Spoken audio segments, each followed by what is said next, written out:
Hello and welcome to the Haunted Dogs. Tonight we look into the case study of Globgurr, a ghost dog that patrols the hills around Crater Lake in Oregon looking for his family, which had actually moved south to California after the accident. You see, one day the family dog Globby had fallen into the lake while playing with his owner, Tim Gimbels.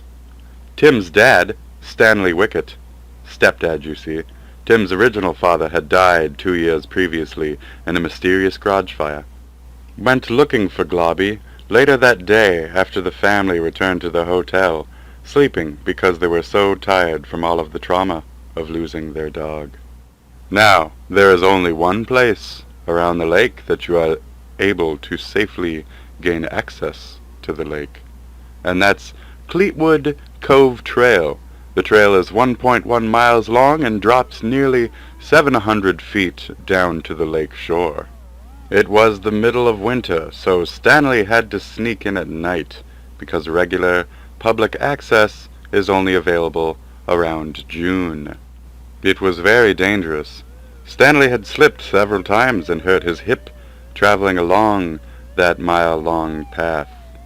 Most of it was iced over, but he was determined to show Tim that he was a good stepdad and that he could really step it up and be a proper father. Stanley pressed on and arrived at a rocky shoreline where he could just barely see up at where the family was earlier that day. Everything was so dark, and Stanley realized that he came ill-prepared and that it was nearly hopeless. Stanley decided to turn around and go back to the hotel. Bark! Stanley heard as soon as he turned his head. So he turned it back and shifted his eyes, quickly looking for any movements on the bits of mountain and the frozen lake that he was able to see in the moonlight. Stanley stood there for several moments, stopping his breath at points to get a good reading on his surroundings. He thought it must have been his head, or a coyote in the distance, or something, and turned around to leave once more. But just as he did, something brushed his shoulder! It was a branch of a tree. Stanley slipped on the ice and grasped for the branch. It held him, but just for a moment. Stanley continued to slide downward. He could barely tell what was happening. He couldn't even establish what was up from down at points. Then suddenly everything stopped. He stopped sliding, and he was able to get a foothold on something soft. He hunched down and picked up the flashlight, which had fallen just out of reach, pointed it at what he was standing on, and realized that it was Tim. Tim had been following Stanley. He was actually hiding in the back seat of the car since they had gotten home earlier that day. No one had noticed because of the sad event of losing a family pet. No head count was performed before Stanley left back to the lake.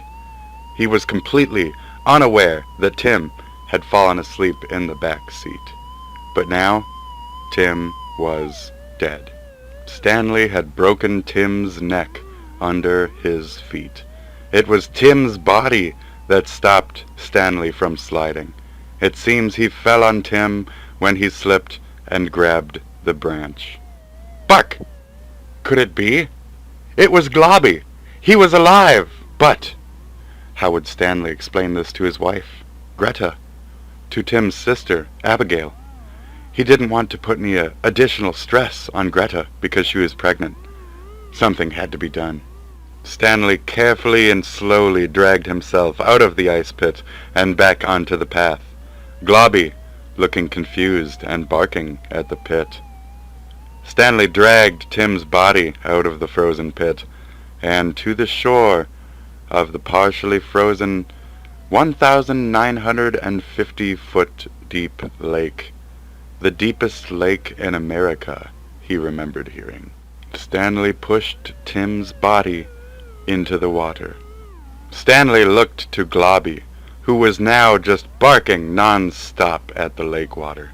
Stanley knew he had to cover this all up, and ended Globby's life with a violent and well-placed kick directly to the spine, and then tossed Globby's body into that same hole in the lake. Stanley got back into his car and silently drove back to the hotel. Arriving at the hotel, he got into bed and pretended to sleep, thinking about the night's events.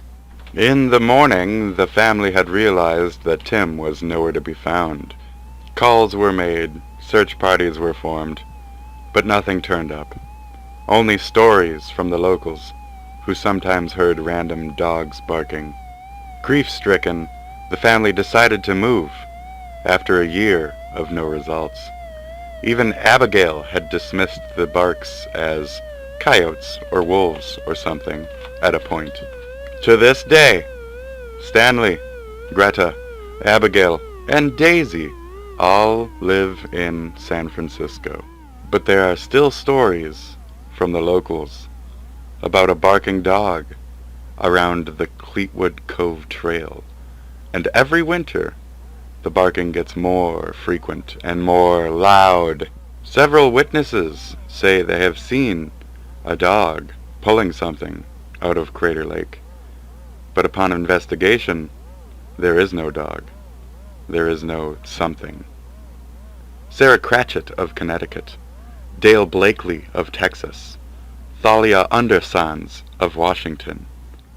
All three of these witnesses have reported within a week of seeing Globgurr, as they have started calling it, further report additional sightings nearby their homes of an oddly shaped dog dragging something.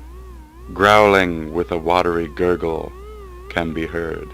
But it is said by all three victims that when they start to approach this dog-like figure, they get intense headaches, and the dog drags whatever he is dragging faster and faster the closer that they try to get. As if Globgurr thinks that you are trying to harm whatever it is that he's carrying. Who knows what the dog would do if you were to get close enough to touch it, or say, kick it. And it seems that's it for tonight's tale. I'll be back later. There's something I have to check on. I think I heard something barking.